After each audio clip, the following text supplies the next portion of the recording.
जयंती चौधरी और इस तरह के जितने भी हमारे मोहतरमा जिला परिषद साहिबा तशरीफ रखती है, इन सबका मैं इस्तकबाल करता हूँ। मैंने सिद्धार्थ साहब ये तमाम लोग हैं, ये हमारे खैर मकदम के लायक है क्योंकि ये हमारे जब शरीफ हुए।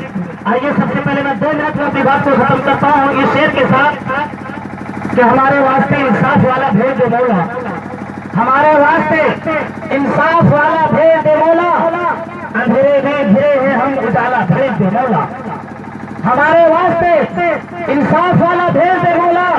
आमीन कहिए, अल्लाह बोले तो तुम्हारी दुआ को कबूल करेंगे कि हमारे वास्ते इंसाफ वाला भेज दे मौला, अंधेरे में घिरे हैं हम उजाला भेज दे मौला।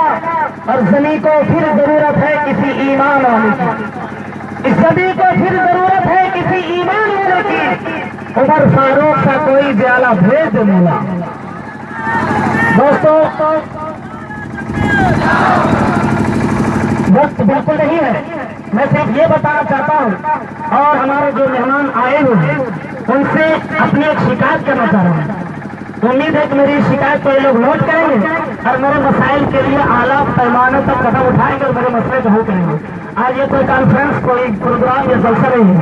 मैं विनय संथालिया जी है, किशोरी अग्रवाल जी है और जो ये हमारे पदाधिकारी लोग हैं, इनसे सिर्फ हम ये सवाल करेंगे कि सर आप तमाम लोग हमारे इस हवार विधानसभा के मालिक हैं, हम लोग आपके इशारे पे नाचने कूदने मरने मिटने वाले हैं। आपसे सिर्फ हम ये कहना चाहते हैं ये मैदान में जो आप मजमा देख रहे हैं, ये मजमा को आप सिर्फ मुबारकबादी नहीं बल्कि ये मजमा के लिए आप तन धन से तैयार हो जाइए।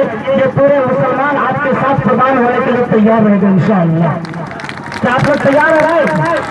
अगर आप हमारे तैयार है तो मैं तमाम पदाधिकारियों से गुजारिश करूंगा और हमारे जो हमारे विधानसभा के राजकुमार है विधायक जी, मैं उनसे भी आग्रह करूंगा कि सर आप मुसलमानों के लिए माइक में नहीं, नीचे में नहीं, बल्कि आप रोड पे आप प्रशासन के सामने बैठे, आप थाना के खड़ा कीजिए, हम मुसलमान आपके लिए सर देने के लिए तैयार है इंशाअल्लाह। मैं अपनी बात को खत्म करता हूँ।